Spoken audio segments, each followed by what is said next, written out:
কি ভাই, কত মানুষ দেশে গুলিবিদ্ধ হয়ে মারা গেছে, কত মানুষ দেশে গুলিবিদ্ধ হয়ে মারা গেছে। লেকিন শরীফ হাদির কলিজায় ঈমান ছিল, তার কলিজায় কোরআন ছিল, তার কলিজায় খাঁটি দেশপ্রেম ছিল। ঈমান ছিল, কোরআন ছিল, আর কে ছিল বলেন? আর কি ছিল বলেন? না, পেট প্রেম ছিল না, দেশপ্রেম ছিল। ঈমান ছাড়া না ঈমান সহ, কোরআন ছাড়া না কোরআন সহ। এজন্য ঈমানের সাথে যদি কোরআনও থাকে, আর ঈমান আর কোরআনের সাথে যদি দেশপ্রেমও থাকে, এরা শরীফ ওসমান হাদি হয়। এরা কি হয়?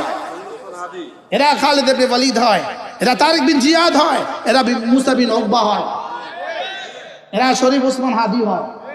এরা কি হয় বলেন? আজ ঈমান ছাড়া, কোরআন ছাড়া এরকম বহুত নেতা পৃথিবী থেকে চলে গেছে, পৃথিবীর কেউ তাদের জন্য কাঁদে না। অজু ছাড়াই জানাজা পড়ে, অজু ছাড়াই কি পড়ে বলেন? অজু ছাড়াই জানাজা পড়ে। হ্যাঁ, জানাজা অনেক মানুষ হইতে পারে, অজু ছাড়াই হয়। কি 18 কোটি মানুষের চোখে পানি এসেছে আমার জীবনে দুজন আজনবীর জন্য, দুজন আজনবী। আল্লামা হযরত নানুপুর রহমতুল্লাহর জন্য কাঁদছি, হযরত হাফিজের জন্য কাঁদছি রাহমাহুল্লাহ, আল্লাহ ওয়ালাদের জন্য কাঁদছি, আহমদ শফির জন্য কাঁদছি, জুনায়েদ বাবু নগরের জন্য কাঁদছি। স্বাভাবিক না অস্বাভাবিক? সাধারণ মানুষের জন্য দুজনের জন্য জীবনে কাঁদছি।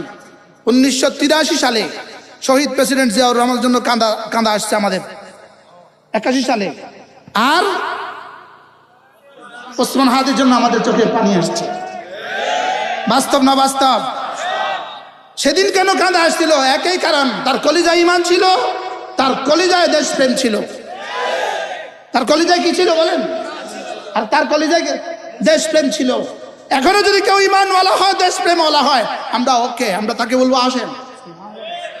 কিন্তু কলিজায় কি লাগবে? ঈমান। আর কি লাগবে? কলিজায় দেশপ্রেম লাগবে। তাহলে কলিজায় ঈমান আর কলিজায় দেশপ্রেম হলে মানুষ তাকে ভালোবাসবে। মানুষ তাকে কি করবে?